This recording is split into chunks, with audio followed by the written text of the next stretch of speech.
Sobat Pariwisata, selamat pagi. Semoga sehat selalu dan tetap semangat. Kembali lagi bersama saya Ade bukan Rai di program kesayangan kita, di mana lagi kalau bukan di Ngecap, ngobrol enak soal pariwisata. Pada episode ke-12 kali ini, masih di tahun 2021, di awal bulan di Januari ini, kita akan mengulik semuanya tentang SDM pariwisata ya tentunya. Pada episode kali ini, episode 12, spesial sekali ini bagi para SDM pariwisata maupun para pelaku pariwisata di seluruh Indonesia. Wajib tonton Ngecap sampai selesai ya. Karena pada kali ini kita akan membahas tentang mengapa SDM pariwisata harus berkompeten. Nah, kira-kira bagaimana ya? Tentu kita akan temukan jawabannya sesaat lagi bersama Bapak Randy Sanjaya. Di zaman yang semakin maju ini, kebutuhan SDM pariwisata yang berkompeten semakin diperlukan. SDM pariwisata yang berkompeten dapat membuat sektor pariwisata semakin maju, karena sektor pariwisata merupakan sektor yang banyak menyerap tenaga kerja, di mana sektor pariwisata dengan rata-rata adalah jasa pelayanan, sehingga SDM pariwisata atau para pelaku pariwisata harus berkompeten. Biar apa? Agar nantinya bisa bersaing di dunia kerja dengan profesional serta dapat melayani para tamu dengan semaksimal mungkin. Seperti kita ketahui bersama bahwa kompetensi merupakan bekal dasar dari seseorang yang dilandasi dengan keterampilan, dengan pengetahuan, serta dengan sikap kerja. Sertifikasi kompetensi SDM di bidang pariwisata bertujuan untuk memberikan pengakuan atas kerja seseorang, pengakuan atas kompetensi para SDM pariwisata dalam melakukan tugasnya. Hal tersebut menjadi penting karena dunia kerja yang semakin kritis memacu kita untuk terus berkompetensi dan terus meningkatkan kemampuan kita. Nah, Sobat Pariwisata, untuk kita membahas secara lebih dalam, secara lebih lanjut tentang mengapa sih SDM pariwisata harus berkompeten, bersama saya sudah ada salah satu manajer di Lembaga Sertifikasi Profesi Pariwisata Jana Dharma Indonesia atau LSPP JDI, bersama Bapak Randy Sanjaya. Di samping saya sudah ada Bapak Randy Sanjaya. Selamat pagi Pak Randy. Selamat pagi Mbak Ade. Sehat selalu ya Pak ya. Amin, alhamdulillah sehat dan tetap semangat walaupun di masa pandemi ini. Betul sekali Pak. Jangan kasih kendala sama protokol kesehatannya ya Pak ya. Di sela-sela aktivitas ini Pak, kita masih menginjak di awal tahun 2021 ya Pak ya. Untuk LSPP JDI ini sendiri sedang sibuk mempersiapkan apa Pak? Atau sedang berkegiatan apa Pak? Silakan. Ya, baik. Untuk saat ini di LSPP Jana Dharma Indonesia, meskipun masih awal tahun, kita sudah mempersiapkan untuk kegiatan-kegiatan di bulan-bulan ke depan. Untuk bulan ini sendiri kita sudah mempersiapkan untuk melakukan verifikasi TUK mandiri Mbak Ade, di mana nantinya kita akan melakukan verifikasi TUK mandiri di UNY tentunya. Kemudian untuk bagaimana nantinya kita melakukan verifikasi dari TUK tersebut atau tempat uji kompetensi, apakah memang benar-benar layak untuk dijadikan sebuah tempat uji kompetensi. Setelah itu nantinya kita ke depan juga akan ada penandatanganan MOU juga nantinya bersama direktur kami Bapak Nurul Ghazali yang akan dilaksanakan minggu ini juga bersama dengan MOU kerjasama dengan Kemenparekraf, mana nanti untuk proses pengujiannya atau uji kompetensinya akan dilaksanakan di mulai bulan Februari sampai April ini sudah harus dilaksanakan untuk uji kompetensinya. Tanpa itu juga, selain itu juga masih ada program-program dari instansi pemerintah daerah yang sudah dilakukan sales call oleh marketing dari LSP Jana Dharma Indonesia. Baik, terima kasih Pak Randy. Sudah ini ya Pak ya, waiting listnya sudah lumayan penuh ya Pak ya. Baru menginjak di bulan pertama di 2021. Nah Pak Randy, sebelum kita jauh membahas tentang LSPP JDI Pak, mungkin Sobat Pariwisata ada yang belum tahu nih Pak, LSPP JDI itu apa Pak? Silakan Pak. Ya, terima kasih Mbak Ade. Untuk LSP Jana Dharma Indonesia sendiri sebenarnya itu LSP baru mandiri Dan memang sebelumnya kita sudah mempunyai LSP pariwisata cabang DIY. Dulunya kita sebagai LSP cabang, di mana untuk di pusatnya sendiri kita ada di Jakarta. Pariwisata itu sekitar 2007 sampai 2019-18 kita masih pariwisata. Namun dari situ kita melihat celah pasar dan kita melakukan di lapangan bahwa adanya permintaan skema-skema baru yang memungkinkan untuk kita melakukan penambahan itu agak sulit apabila kita masih dengan cabang. Dari itu kita mencoba untuk mendirikan LSP baru atau mandiri di sekitar tahun 2018 kita sudah melakukan penyelesaian administrasi. Prosesnya di BNSP itu sekitar selama setahun, 2018 sampai 2019 itu kita melakukan pulang pergi Jogja Jakarta untuk melakukan apresiasi mengenai LSP Jana Dharma Indonesia itu seperti apa, kemudian skema-skema yang nantinya akan digunakan di LSP, dan juga tentunya dari LSP kami ini juga sudah mendapatkan dukungan dari pemerintah daerah, mulai dari Disnaker Trans DIY dan Dinas Pariwisata DIY dan juga asosiasi-asosiasi pendukung.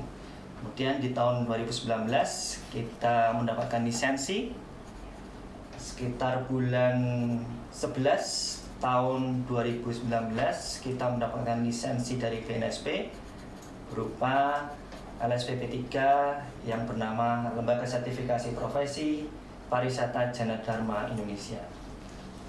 Oh, jadi seperti itu ya Pak Rin ya. Ya. Jadi LSPPJDI ini ada perjalanannya sendiri ya Pak ya.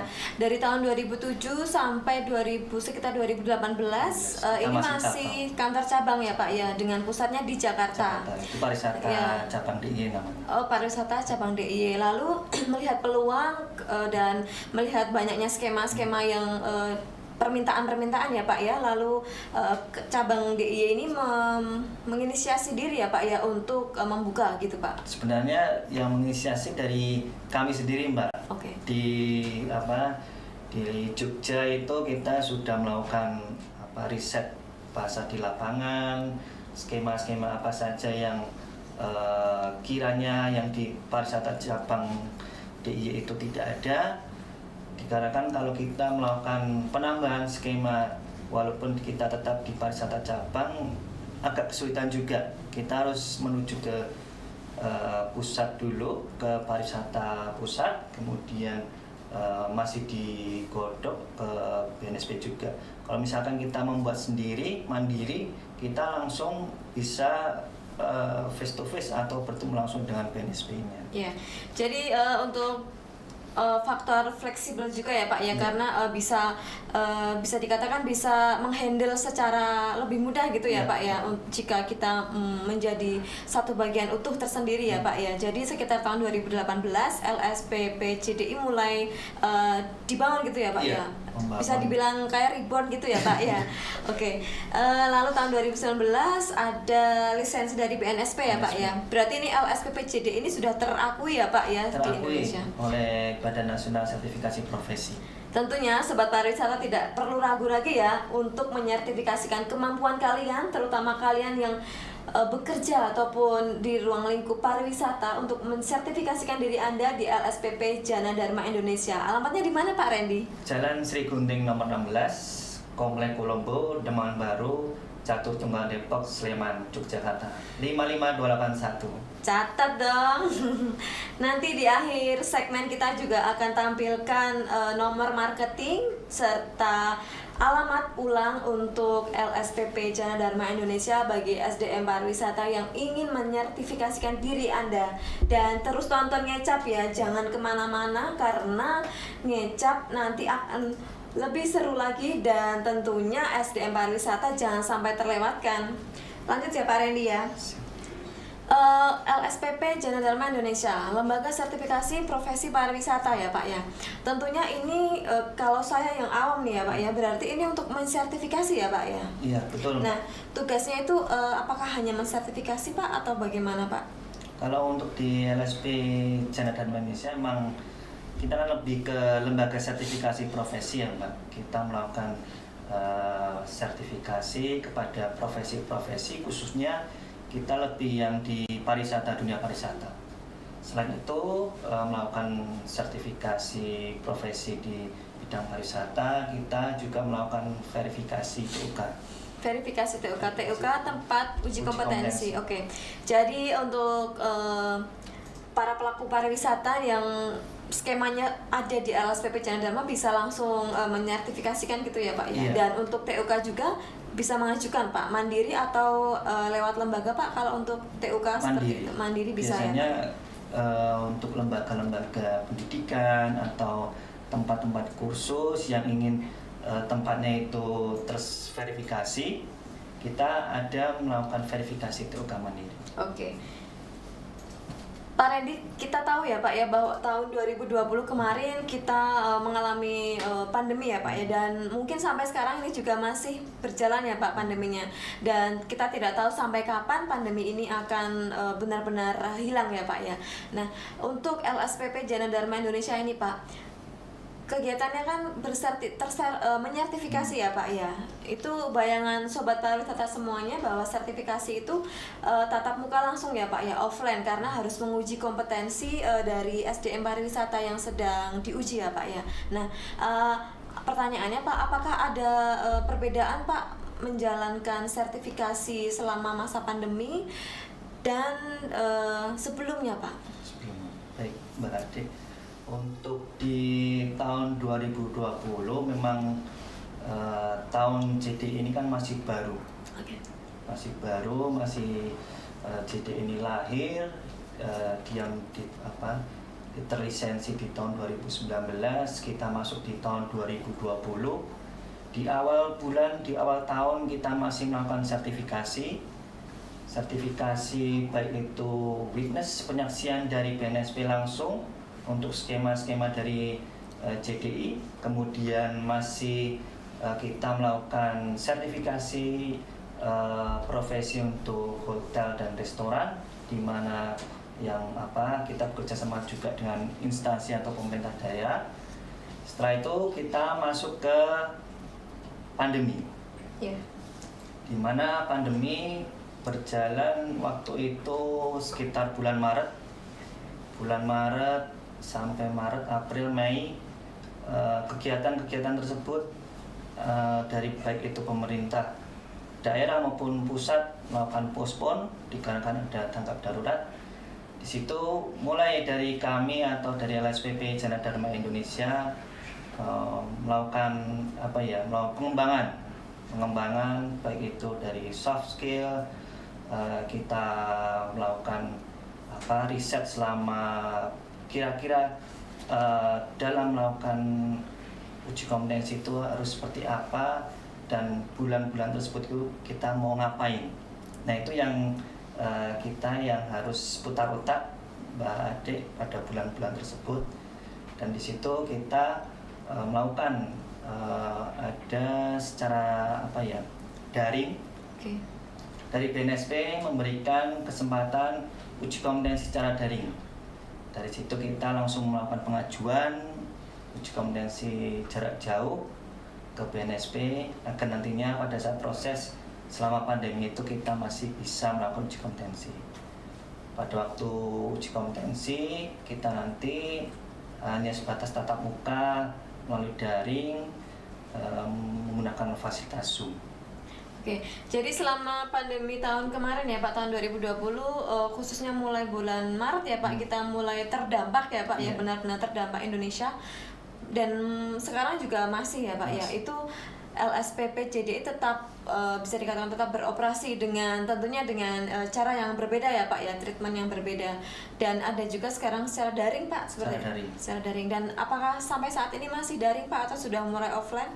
Masih. Sekarang dari kami untuk melakukan sertifikasi itu tidak hanya secara offline, tapi bisa secara online juga atau secara daring. Jadi bagi para SDM yang berada di luar kota maupun di luar jangkauan di Jawa, kalau ingin melakukan sertifikasi secara daring bisa di tempat kami dan sudah terlisensi untuk sertifikasi jarak jauhnya oleh BNSP. Dan secara jarak jauh pun sudah tersertifikasi ya Iya, Pak ya, sudah dari BNSP diakui. kita sudah mendapatkan SK untuk melakukan sertifikasi jarak jauh. Oke, sobat pariwisata, sebelumnya Pak, ini sertifikasi SDM pariwisata tidak hanya terkhusus bagi mereka-mereka yang di Jogja kan Pak?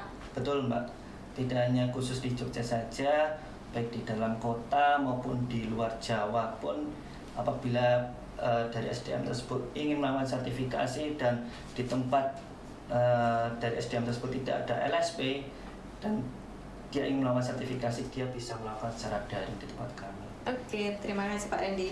Lalu nih Pak, dari tadi kita ngobrol soal sertifikasi dan kompetensi ya Pak ya. Apakah Pak kompetensi sertifikasi ini penting Pak bagi SDM pariwisata? Penting sekali Mbak Ade untuk seorang SDM itu dikatakan kompeten, memiliki sertifikasi kompetensi, di mana hal tersebut memiliki manfaat tidak hanya dari SDM-nya tersebut, tapi juga bermanfaat bagi perusahaan yang mempekerjakan dari SDM tersebut.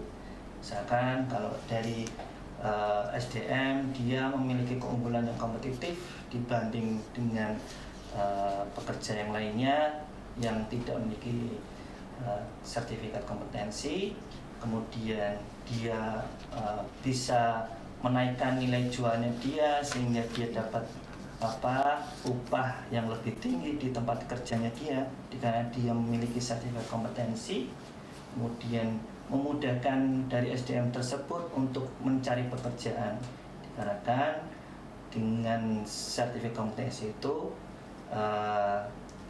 usaha-usaha itu lebih memilih SDM yang sudah tersertifikasi, kemudian juga meningkatkan nilai jual baik di nasional maupun di internasional. Kemudian untuk di perusahaan atau di industri, dia membantu divisi dari SDM untuk rekrutmen, kemudian dari situ juga membuat kepercayaan kepada klien terhadap produk dari perusahaan tersebut, bahwa produk tersebut dibuat oleh SDM yang kompeten. Jadi bisa digarisbawahi bahwa SDM pariwisata itu sertifikasi itu sangat penting ya Pak ya. Tentunya bagi para SDM pariwisata, karena dunia pariwisata ini bisa dibilangkan dunia jasa pelayanan ya Pak ya. Jadi apa yang kita tuangkan, apa yang kita berikan tentunya harus sudah sesuai standar ya Pak ya, agar apapun informasi yang kita berikan, apapun treatment yang kita berikan kepada sebetulnya klien tentunya tidak meleset ya Pak ya. Baik sobat pariwisata, jangan kemana-mana, tetap di Ngecap Ngobrol Enak Soal Pariwisata, karena kita akan kembali lagi dengan Pak Randy saja ya, tentunya dengan obrolan yang semakin menarik lagi. Oke, tetap di Ngecap.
masih di Ngecap kan, ngobrol enak soal pariwisata bersama saya Ade Bukantai dan Bapak Randy Sanjaya.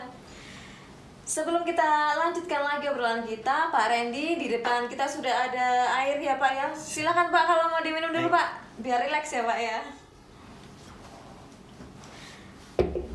Kita lanjut ya Pak Randy ya. Tadi di awal sebelum kita jeda, Pak Randy sudah menyebutkan bahwa penting sekali sertifikasi bagi SDM pariwisata dan dengan segudang manfaatnya ya Pak ya. Nah, selain manfaat yang tadi sudah disampaikan oleh Pak Randy, sebenarnya tujuan sertifikasi ini apa Pak selain dari manfaat-manfaat tadi Pak? Khususnya untuk tujuan bagi SDM sendiri Pak. Baik, terima kasih Mbak Ade. Tujuan dari sertifikasi tersebut yang pertama membuat dari SDM tersebut menjadi kompetitif, kemudian memiliki nilai jual di pekerjaannya, dan nantinya khususnya untuk di Indonesia juga memiliki SDM yang mampu bersaing di level nasional maupun di level internasional. Dikarenakan sekarang sudah banyak dari luar pekerja dari luar yang sudah mempunyai sertifikat kompetensi. Apabila dari SDM kita sendiri tidak melakukan sertifikasi kompetensi, itu sangat nantinya tersaingi dari pekerja-pekerja asing. Sehingga yang penting kita harus tetap tingkatkan kemampuan, pengetahuan, dan attitude kita. Oke, jadi tujuannya agar SDM pariwisata ini semakin kompetitif dan memiliki nilai jual yang tinggi agar tidak terkalahkan ataupun tergerus oleh tenaga kerja apalagi yang dari luar ya Pak ya. Karena kita sebagai orang Indonesia, karena Indonesia ini sangat kaya akan pariwisatanya ya Pak ya, tentunya kita harus menguasai dan tentunya harus dibarengi dengan sertifikasi kompetensi ya Pak ya. Oke, Pak Randy, apakah mengikuti sertifikasi itu ribet Pak? Bagaimana sih Pak prosesnya Pak dari mulai SDM itu mempunyai keinginan Pak sampai akhirnya dia tersertifikasi atau terlisensi gitu Pak? Kalau untuk mengikuti sertifikasi itu sendiri sebenarnya tidak susah ya Mbak Ade. Tergantung dari SDM-nya tersebut, dia bekerja di pariwisata, kita kan khususnya di pariwisata, di pariwisata. Jika dia sudah bekerja, yang penting dia memiliki persyaratan dasar di bidang tersebut, sudah bekerja selama 1 tahun, dan jika dia ingin melakukan sertifikasi, dia bisa menyesuaikan dengan skema apa yang diambil dengan bidang dia bekerja. Nantinya dia akan mendaftar di LSP mungkin di LSP Channel Dharma Indonesia, dan nantinya dia akan melakukan pengujian, akan diuji oleh asesor kami yang sudah terlisensi juga dari BNSP. Nantinya SDM tersebut akan diuji. Asesor tersebut hanya akan melihat saja Mbak Ade, hanya melihat dia bekerjanya seperti apa, SDM tersebut apakah sudah sesuai dengan standarnya. Kalau sudah sesuai, nanti akan dinyatakan oleh asesor kompeten. Oke, jadi secara garis besarnya pertama harus ada niatan ya Pak ya, niatan untuk berubah untuk menjadi SDM yang lebih baik ya Pak ya. Kedua, syarat kedua ada minimal 1 tahun bekerja di bidang yang akan disertifikasikan seperti itu. Tempat kami. Oke, lalu yang kedua tadi setelah mengikuti sudah melengkapi persyaratan administratifnya, lalu akan diuji oleh asesor ya Pak ya. Tentunya asesor LSPPJD ini sudah tersertifikasi oleh BNSP juga ya Pak ya. Oke, untuk SDM pariwisata nih Pak, siapa saja Pak yang bisa mengikuti sertifikasi di LSPP Jana Dharma Pak? Mungkin skemanya apa saja Pak yang dibuka gitu Pak? Baik Mbak Ade, dari kami di LSP Jana Dharma Indonesia itu sendiri, kita memiliki ruang lingkup skema sertifikasi itu ada 18 skema sertifikasi. Itu ada 4 bidang, hotel dan restoran. Itu jika di breakdown lagi ada resepsionis, bellboy, waiter, bartender, kemudian room attendant, laundry person, kemudian ada public area cleaner, demi chef, komis pastry, dan baker. Itu untuk yang hotel dan restoran. Kemudian di bidang MICE, Meeting Incentive Convention and Exhibition, kita ada 3 skema Mbak Ade. Di Marketing Communication Specialist, Venue Management Specialist, dan Bidding Specialist. Kita lanjut ke di bidang biro perjalanan wisata, kita ada travel consultant, tour leader, prawisata, dan ticketing manager. Dan satu bidang lagi di spa itu kita ada perawatan badan Mbak Ade. Oke, jadi semuanya sudah tercakup ya Pak ya, dari hotel dan restoran, dari MICE ya Pak ya, dari BPW, dan terakhir tadi dari bidang spa ya Pak ya. Jadi untuk para SDM pariwisata, insya Allah nih ya Pak ya, di LSPP Jana Dharma sudah memenuhi semua skema yang ada ya Pak ya di dunia pariwisata ya Pak ya. Dan apakah sertifikasi ini sudah pernah dilakukan di luar Jogja Pak sebelumnya kalau untuk JDI ini Pak? Kalau JDI sendiri untuk tahun kemarin Mbak, kita sudah melakukan kegiatan di luar Jawa. Di luar Jawa? Di Kalimantan Timur dengan Dinas Pariwisata Provinsi Kalimantan Timur. Tapi untuk kita coba flashback di LSP Pariwisata Cabang DE sendiri, kita sudah melalang buana kemana-mana Mbak. Mulai dari kita yang terjauh itu di Sabang. Oke. Kemudian di Sorong. Oh, dari barat ke timur Pak? Yeah. Itu dari barat ke timur, Sabang, Sorong, kemudian di Kalimantan kita juga pernah lakukan pengujian di pulau tersebut. Oke, dari ke-18 skema yang sudah dijelaskan Pak Randy tadi, sudah pernah ya Pak ya ini mengikuti, sudah pernah mensertifikasi maksud saya di luar Jogja. Paling jauh kalau untuk yang JD ini di Kaltim ya Pak ya, yang paling terdekat kemarin ya Pak ya. Dan sebelum menjadi JD ini sudah ke mana-mana ya Pak ya, di Sorong, di Papua, di Sabang ya Pak ya. Nah, dari sekian pengalaman yang sudah pernah dilakukan itu Pak, skema apa nih Pak yang paling favorit Pak bagi SDM pariwisata? Kalau untuk skema sendiri khususnya di luar Jawa ya Mbak Ade, itu lebih ke pramuwisata, itu paling banyak skema pramuwisata untuk di luar Jawa, dikarenakan mungkin untuk peningkatan pramuwisata di masing-masing daerah tersebut agar sesuai standar dengan kompetensinya, nantinya di daerah tersebut bisa memiliki prawisata yang kompeten dan terlisensi oleh BNSP. Oke, jadi di luar Jawa khususnya Pak, bisa dibilang skema yang paling sering diikut sertakan oleh para SDM pariwisata ini adalah pramuwisata ya Pak ya. Dan itu juga sejalan dengan perkembangan pariwisata Indonesia ya Pak ya, yang semakin hari meskipun sedang pandemi seperti ini, tetap saja ada daya tarik wisata baru yang hadir ya Pak ya, dan tentunya membutuhkan para pelaku pariwisata yang berkompeten karena harus menggawangi objek-objek atau daya tarik tersebut ya Pak ya.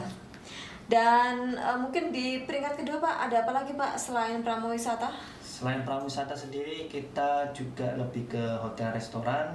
Kalau untuk hotel restoran itu yang paling diminati room attendant, resepsionis, kemudian di MICE ini yang paling peminatnya juga cukup tinggi. Di Marketing Communication Specialist itu untuk tahun kemarin di masa pandemi itu paling laris Mbak untuk di skema MICE, Marketing Communication Specialist. Oh, justru di pandemi ini MICE malah semakin semakin diminati ya Pak ya? Iya, diminati. Oke, jadi kalau di hotel, di perhotelan, hotel dan restoran yang paling diminati adalah room attendant, karena juga sekarang perkembangan hotel-hotel baru di Indonesia juga sangat banyak sekali ya Pak ya. Contohnya di Jogja sendiri ya Pak ya. Jangan ke Jogja deh Pak, Sleman aja. Ke Sleman aja udah banyak ya Pak ya hotel-hotel. Baik Pak Randy. Selama mengikuti kegiatan sertifikasi para SDM pariwisata ini Pak, kendala yang sering muncul apa Pak? Bisa dari faktor SDM-nya maupun dari Pak Randy? Kalau untuk dari kendala-kendala yang mungkin yang saya alami ya Mbak. Oke. Saya alami dulu itu waktu saya menjadi PIC di Sabang. Sabang. Oke. Sabang itu melakukan uji kompetensi prawisata, di mana pada saat itu kalau nggak salah di tahun 2015 kita melakukan pengujian di Sabang. Tahun 2015 itu kalau nggak salah berbarengan dengan meletusnya Gunung Sinabung. Oh iya. Nah, otomatis dari Bandara Sabang itu kita mau pulang balik ke Jogja itu harus transit dulu di Medan. Di Medan transit, dari situ kita tidak bisa transit untuk penerbangan dari Sabang ke Medan tersebut. Kemudian kita stay 1 hari di Sabang dikarenakan kendala mungkin awan kabut yang tidak memungkinkan untuk terbang dari Sabang ke Medan, Kuala Namu tersebut. Kemudian kita dialihkan untuk perjalanan darat menuju Aceh. Kita terbangnya melalui Aceh.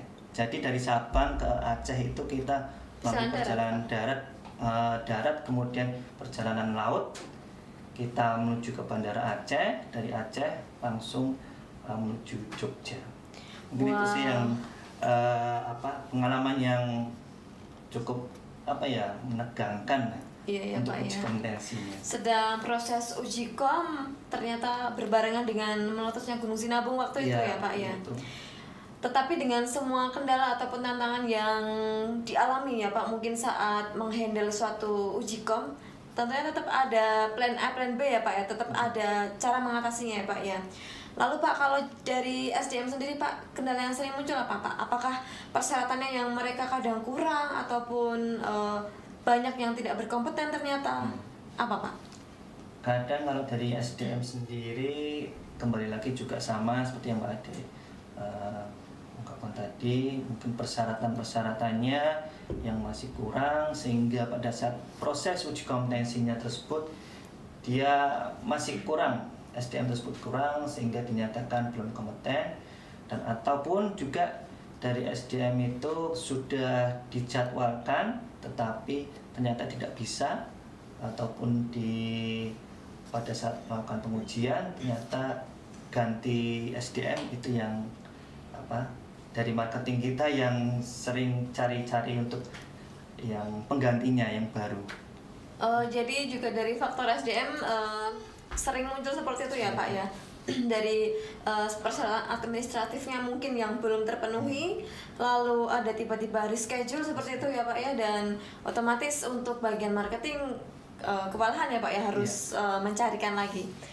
Lalu Pak, jika SDM pariwisata dikatakan belum berkompeten dalam melakukan uji kompetensi kesempatan pertama nih Pak, apakah bisa mengulanginya lagi Pak sampai dia benar-benar dikatakan kompeten? Bisa Mbak Ade. Di kami di Jana Dharma Indonesia, apabila dari SDM tersebut belum kompeten pada saat proses pengujiannya, nanti dari kami ada proses reassessment, di mana nanti proses reassessmentnya itu hanya yang belum kompeten saja yang dilakukan reassessment atau pengujian ulang oleh asesor tersebut, sehingga kita berikan kesempatan 1 kali. Misalkan di kesempatan 1 kali tersebut dari SDM tersebut masih belum kompeten, ya nantinya tetap penilaiannya belum kompeten. Misalkan dari reassessment itu hasilnya kompeten, otomatis dia akan dinyatakan kompeten. Oke. Jadi bisa dibilang tetap ada kesempatan kedua ya Pak ya untuk memperbaiki sertifikasinya ya Pak ya, untuk memperbaiki kemampuan kita. Pengujiannya. Ya, namanya reassessment ya Pak ya. Pak, dari proses pertama tadi disebutkan bahwa dari persyaratan itu ada minimal 1 tahun, kemudian ada setelah itu proses pengujian oleh asesor. Nah itu dari proses A tersebut, saya bilang A, hingga asesor mengatakan bahwa dia kompeten, itu apakah memakan waktu yang lama Pak? Baik, terima kasih Mbak Ade. Untuk prosesnya sendiri dari mulai proses dia pendaftaran, pendaftaran tersebut kita ada secara online maupun datang secara langsung. Kalau misalkan secara online langsung saja di lspparisata.com atau sim.skpisot.com. Dari proses tersebut nanti peserta melakukan input data diri peserta, kemudian persyaratan apa saja yang harus dipenuhi sudah ada di form tersebut. Kemudian dari situ nanti marketing melakukan cross check atau verifikasi paling tidak selama satu hari. Kemudian nantinya ada proses koordinasi di manajemen kami untuk memilih asesor dan menentukan apakah pengujiannya secara observasi atau portofolio. Kemudian nanti setelah koordinasi kita langsung melakukan uji kompetensinya. Paling tidak kalau untuk uji kompetensinya sendiri 1 hari bisa selesai, Mbak Ade. Oke, jadi untuk proses uji komnya 1 hari bisa selesai ya Pak ya. Lalu untuk hasilnya Pak, apakah di hari selanjutnya atau mungkin menunggu beberapa saat lagi Pak? Kalau untuk hasil rekomendasinya, asesor langsung merekomendasikan pada saat itu juga kepada peserta, apakah peserta tersebut kompeten atau belum kompeten. Kemudian nanti dari hasil tersebut atau berita acara tersebut, asesor melaporkan kepada manajemen.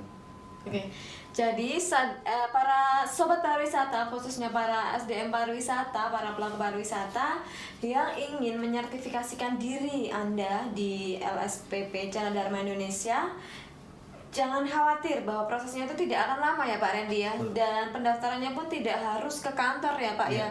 Bisa online melalui skpisot.com Pak. skpisot.com bisa ataupun melalui website kami di lspparisata.com. Oke, skpisot.com ataupun melalui website dari lspparisata.com. Nanti setelah Anda melakukan pendaftaran, tim dari LSPPJDI akan melakukan verifikasi kurang lebih 1 hari ya Pak ya, untuk menentukan asesornya, lalu bagaimana selanjutnya ya Pak ya.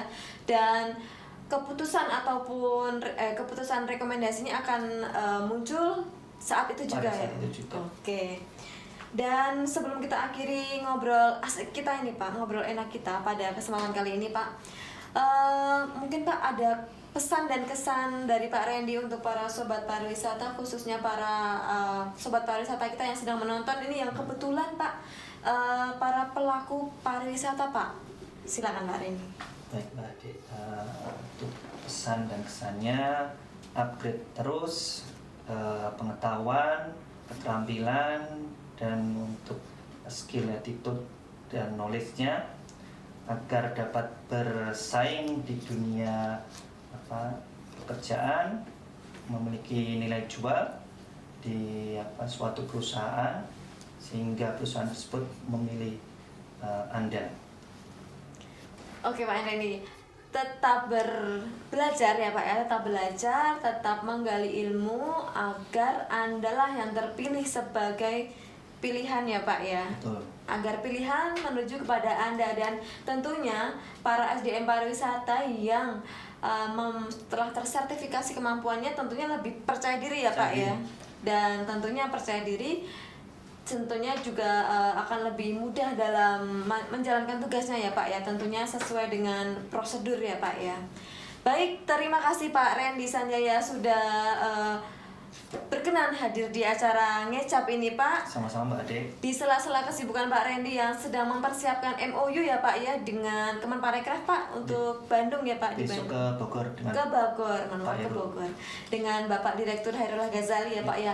Semangat untuk Pak Randy dan tetap bekerja agar LSP Cana Dharma ini semakin maju ya Pak ya. Semakin banyak skema-skema yang akan dikembangkan lagi, akan diluncurkan lagi ya Pak ya. Dan untuk para SDM pariwisata jangan lupa untuk mengikuti sertifikasi di LSPP Cana Dharma Indonesia. Sekali lagi terima kasih Pak Randy, semoga sukses selalu dan jaga kesehatan ya Pak ya agar tetap semangat. Baik sobat pariwisata, bagi sobat pariwisata yang ingin menambah wawasan Anda, ingin menambah keterampilan Anda, soft skill Anda, dapat mengikuti pelatihan-pelatihan yang ada di website kami ataupun ada di media sosial kami, ada di Instagram, ada di Facebook, ada di Twitter, juga yang terbaru nih di TikTok. namanya JTTC Jogja. Jangan lupa ya, terus pantengin sosial media kami karena akan ada selalu informasi yang up to date tentunya tentang pariwisata. Dan sobat pariwisata, seperti biasa tetap jaga kesehatan dan ingat pesan ibu, memakai masker, mencuci tangan, jauhi kerumunan atau menjaga jarak agar kita terhindar dari penyakit apapun itu serta dapat beraktivitas dengan sehat dan normal.